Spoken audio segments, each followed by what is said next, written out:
Bonsoir, il est 20h sur les antennes de la télé Futur Média. C'est parti pour le sommaire de cette édition. Le Sénégal qui enregistre 9 décès liés au coronavirus. Ce vendredi, les autorités sanitaires annoncent 383 nouveaux cas de Covid-19, dont 263 issus de la transmission communautaire. E-Cérémonie, c'est une initiative lancée par des femmes leaders. L'objectif est d'éviter les rassemblements dans les mariages et baptêmes, entre autres. Explication dans ce journal. Une école en milieu carcéral pour les détenus mineurs à la maison d'arrêt de correction de Anne. L'objectif est d'assurer plutôt la continuité pédagogique des enfants placés sous mandat de dépôt. Un reportage à suivre dans ce 20h. Et puis le Giraffe de Dakar, nouveau leader de la Ligue 1 sénégalaise. Les Verts et Blancs, vainqueurs face au Ndiambour de Louga, ont profité du nul blanc entre Djambar et Teungueth FC. Voilà le sommaire de ce 20h. Tout de suite, le développement.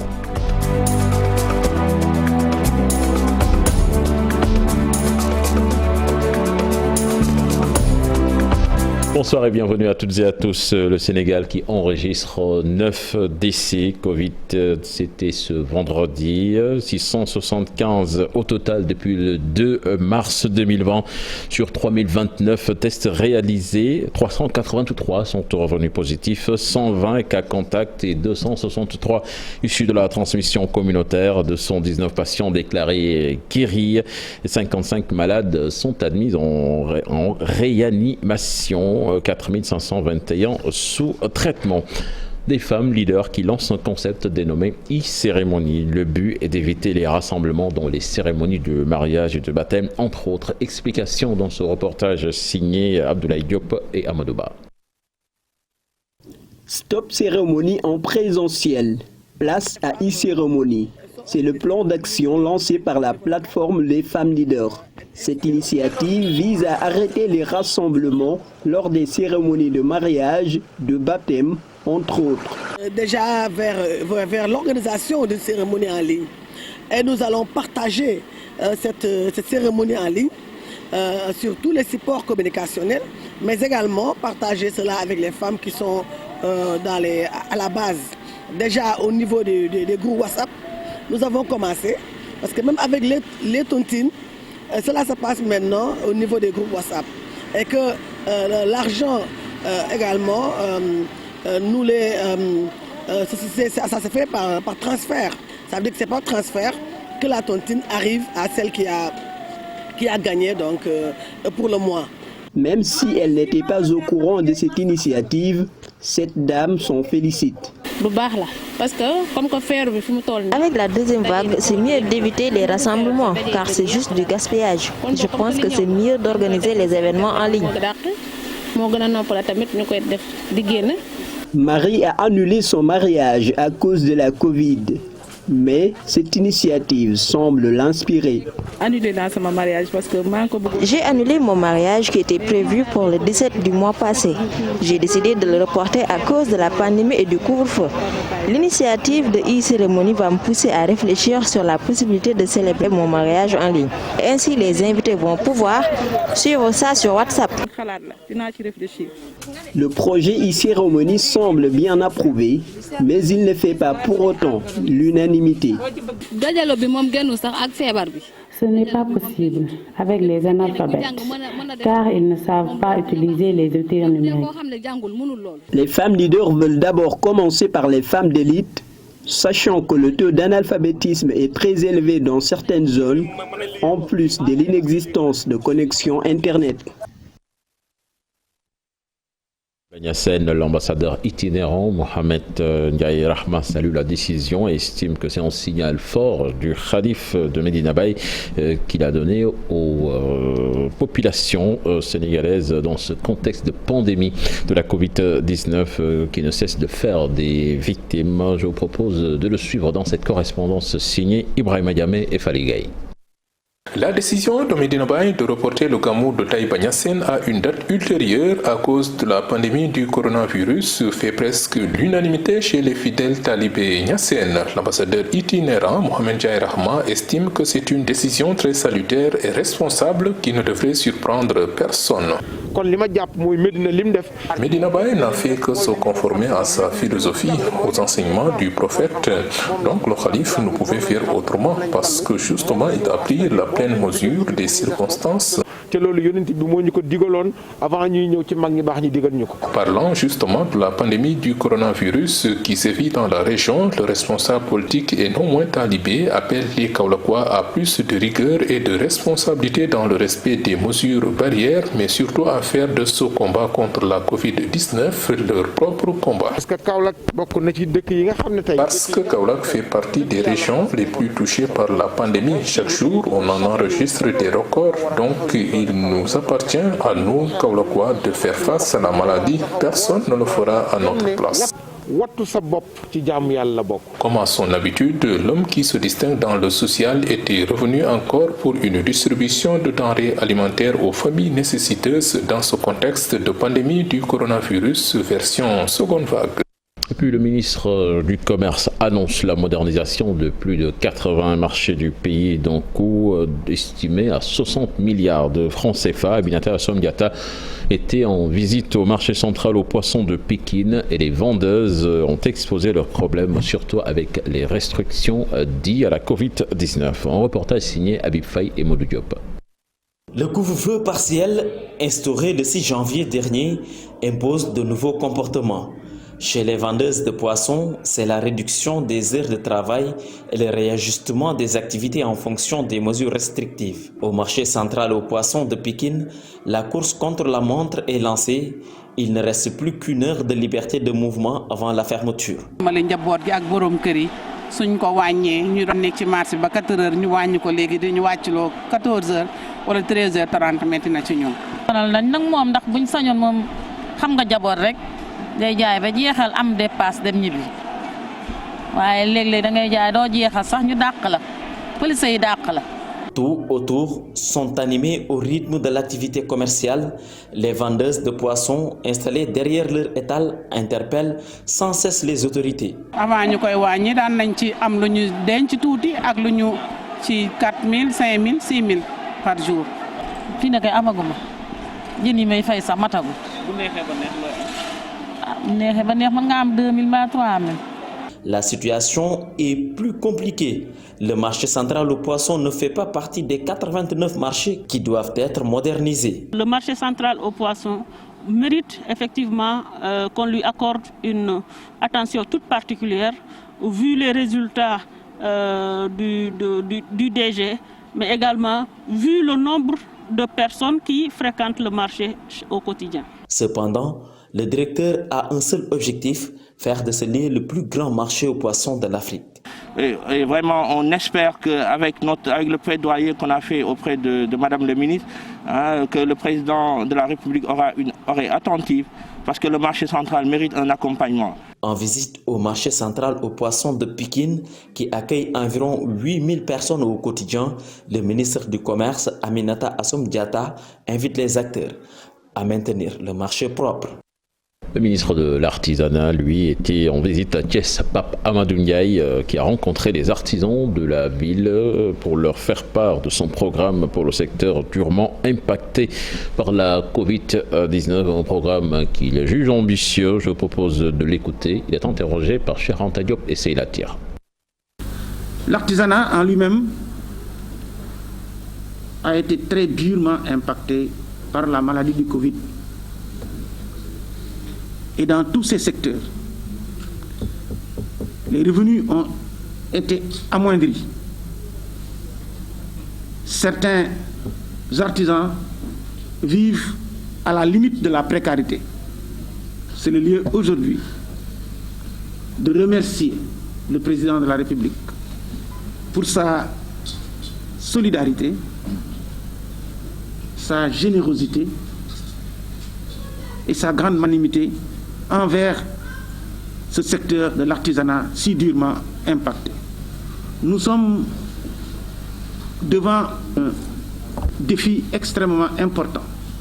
Ce défi, c'est le défi de la modernisation de l'artisanat. Cette modernisation devra se faire tout d'abord par une transformation de toutes les activités en allant vers ce qu'on appelle l'artisanat 2.0. Nous allons donc maintenant lancer officiellement la mise à disposition des appuis destinés aux artisans de la région de Thiès et de Diourbel.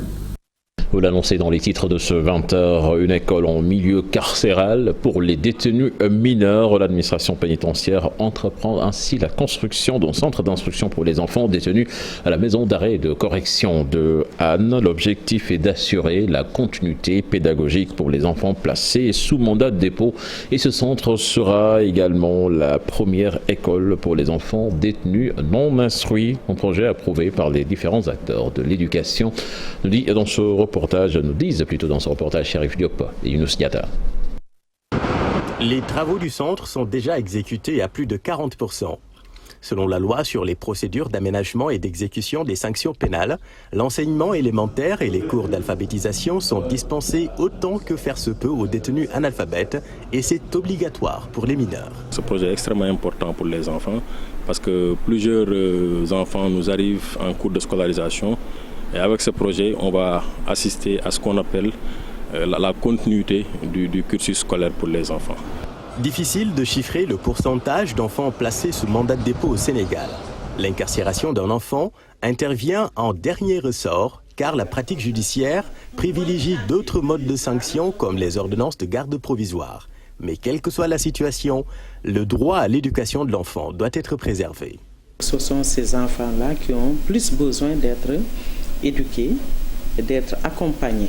Nous, en tant que démembrement du ministère de l'Éducation nationale, donc au niveau déconcentré, nous allons accompagner cette initiative-là par la mise en place d'un accompagnement dans la continuité de service. Là où on ouvre une école, on ferme une prison. Et quand ils sont dans les liens de la prévention, ces enfants-là sont en décrochage.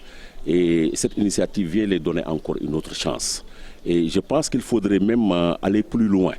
Il faudrait penser naturellement à tous ces détenus-là qui ont des enfants dans les liens de la prévention et travailler à avoir une maternelle. L'initiative est louable, mais un profilage des enseignants va s'imposer pour pouvoir dispenser des cours dans cette école, pas comme les autres. Ce ne sera pas n'importe quel enseignant quand même qui va aller là-bas, puisque ce sont des enseignants qui seront confrontés à des enfants qui ont eu des problèmes avec la justice. Donc il faudra que ces enseignants-là, du point de vue psychologique, qu'ils soient vraiment à un certain niveau pour prendre en charge donc ce volet spécial dans un accompagnement psychosocial également. Le centre d'instruction pour les détenus mineurs sera implanté à Forbé, une maison d'arrêt qui reçoit que des garçons. Problème, les filles mineures, elles, sont logées à la maison d'arrêt pour femmes de Liberté 6. Dans sa mise en œuvre, l'autorité est en train de réfléchir d'ores et déjà sur comment intégrer les filles mineures qui sont au niveau de la maison d'arrêt pour femmes de Liberté 6. Ce qui est valable pour les garçons est valable pour les filles. Ce sont des filles qui ont eu à avoir des difficultés avec la justice, mais elles ont besoin d'être accompagnées. Ce projet rentre dans le cadre du processus de préparation à la réinsertion sociale des détenus. Le centre aura une capacité d'accueil de 100 apprenants. Son inauguration est prévue dans les prochains mois. L'administration pénitentiaire souhaite démarrer les activités scolaires à la prochaine rentrée. Intercommunalité entre Sandiara, Malicounda et Nguyen, cette nouvelle collectivité territoriale dirigée par le maire de Sandiara, Serigne Gueye Diop. L'objectif est de développer l'agropole ouest. Un investissement de plus de 100 milliards de francs CFA est prévu dans cette zone avec une création de 5000 emplois en perspective. Abdourahmane Diallo, Mamadou Gueye pour plus de détails. Une nouvelle collectivité territoriale vient d'être créée dans le département de Mbour. Il s'agit d'une entente entre 3 communes. L'entente intercommunale Malicounda Nguyen Sandiara. C'est un dispositif prévu par le Code des collectivités territoriales que des communes puissent en tout cas s'associer pour mener un projet commun. De mémoire, je crois que c'est seulement la communauté urbaine de Dakar quand même qui a réussi dans le cadre d'une entente entre plusieurs communes à gérer les ordures. Et je crois, à ma connaissance, c'est la deuxième fois que des communes se réunissent en tout cas et se formalisent. Et aujourd'hui, le préfet du département de Mbour, en tant que représentant de l'État auprès de l'entente, est venu officiellement installer l'entente intercommunale. Cette nouvelle collectivité territoriale est dirigée par le maire de Sandiara, Serigne Gueye Diop, explique la mission et l'importance de l'agropole. Notre intercommunalité va donner des résultats parce que d'abord, elle est basée sur un projet concret, un projet économique, un projet laitier, un projet industriel, un projet horticole. C'est le projet donc de l'agropole de l'Ouest, initié par les 3 maires et aujourd'hui pris comme exemple par l'État qui s'appelle maintenant l'agropole de l'Ouest. L'agropole va coûter 54 milliards de francs. Elle va créer 5000 emplois. Enfin, nous attendons des instruments privés de l'ordre de 50 milliards également. Donc l'ensemble des instruments publics et privés seront autour de 100 milliards. L'entente Malicounda Sandiara Nguyen est représentée par 15 conseillers des 3 différentes communes.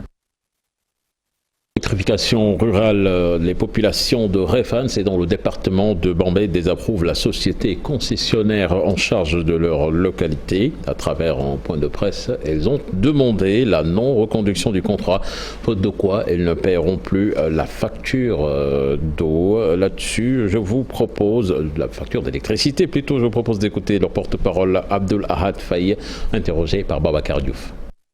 Il s'est trouvé que la société gère l'électricité de Réfane, surtout dans les villages de Mbafay, Kombelan et Ndoundour. Maintenant, ce que nous voulons, c'est que cette société quitte notre village, tout simplement. Pourquoi? Parce que depuis 2014, l'électricité est là. Il y a 65 poteaux dans le village. Partout, il y a de l'électricité. Mais le problème en est que la société ne peut pas nous fournir des compteurs. Il nous a amené 5 compteurs. Depuis lors. Heureusement, leur contrat est fini. Parce que l'État du Sénégal avait signé un contrat de 15 ans pour la SS2. Donc 29 juillet 2005, nous sommes aujourd'hui février, 31 janvier 2021. Le contrat est fini depuis le 30 juillet 2020. Donc c'est fini. Ils doivent déguerpir. Maintenant, ce qu'ils demandent à l'État, un renouvellement de leur contrat. Donc, pour renouveler un contrat, il faut que cette société-là gère de façon bien le contrat qui vient d'être épuisé. Donc, elle peut pas faire ça. Elle doit partir. S'ils ne le font pas, nous avons pris notre décision. La décision, c'est quoi? Nous refuserons de payer l'électricité jusqu'à ce que le courant soit géré par la Sénélec. Direction la région de Saint-Louis à présent avec des producteurs de riz qui exploitaient près de 2000 hectares dans la zone de Moundob qui risquent de ne plus cultiver durant la saison sèche. Les responsables du parc de Douy en effet ont interdit toute activité agricole dans cette zone. Sur place, le pire a été évité de justesse à la suite de l'intervention d'autorités religieuses. Voici la réaction d'Alassane Diop, le porte-parole du jour, interrogé par Ousseynou Diop et Habib Sek. Le parc ne veut pas que nous déployions nos efforts pour préparer le sol et pour véritablement mettre en valeur ces exploitations que nous occupons depuis plus de 20 ans. N'eût été l'intervention du chef religieux, le marabout Serigne Moussa Naël, il y aurait eu mort d'homme entre nous et les autorités de la parc et du parc.